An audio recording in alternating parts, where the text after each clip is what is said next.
dauden jostaldi pilotalekuan, zorionez, atzeratu behar izan genuen urtarrilan, eguraldi txarra zela eta kalte batzuk egon zirelako teiatuan, zorionez konpontu. Larun bat honetan, martxoak 11, Zazpiterritan, bidaia ikuskizuna bertan izango dugu. Endaian egin zen, badakitu oso ondo egon zela, niz nintzen egon, bino guraldetikan pertsona batzu joan ziren,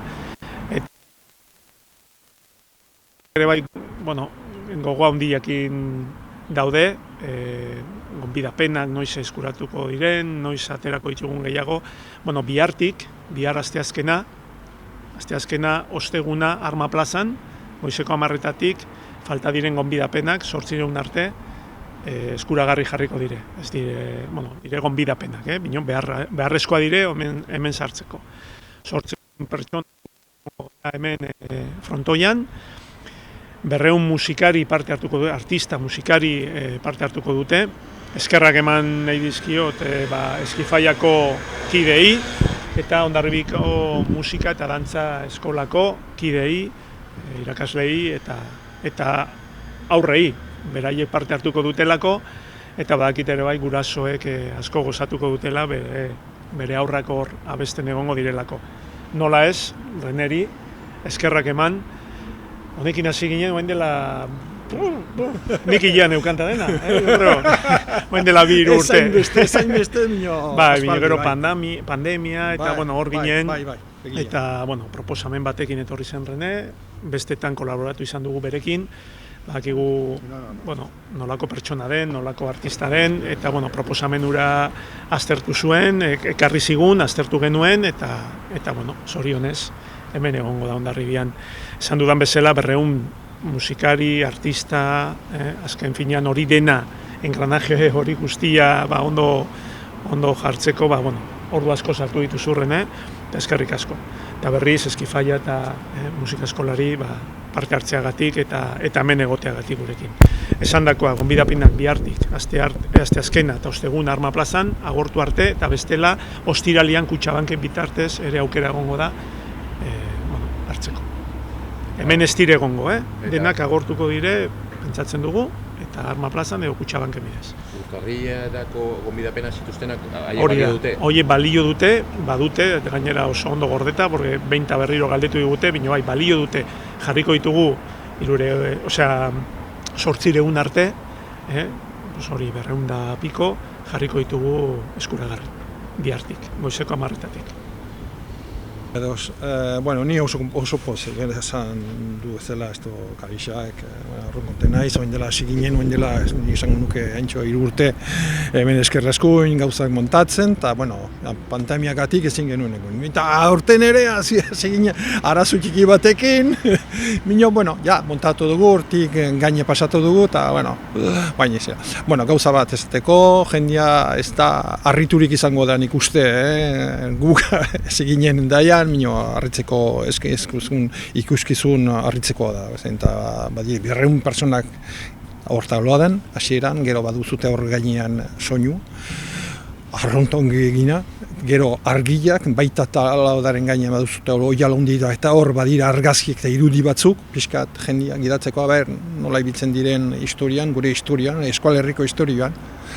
Eta, nik oso pozik naiz hemen Hondarri etortzera, alde batetik horretzen naiz hainbeste urte hemen gaztedik etortzen ditzela bestak egitera eta musika jotzera, eta pixkat, da hori nire historio baita Hondarri biharrekin. Oso konten naiz alde batetik ere Hondarribiko musika eskola baita Eskifaiako aberasbatzarekin kontatzea.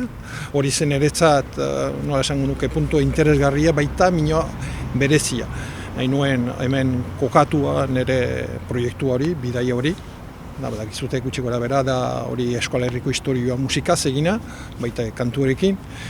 Eta azkenean plasmatu dugu eta, jendia oso konten izango da nik uste, 6 milionen esaten dut hori, bilarek ikusiko dute, bere gauzak izango dute momentu hartan.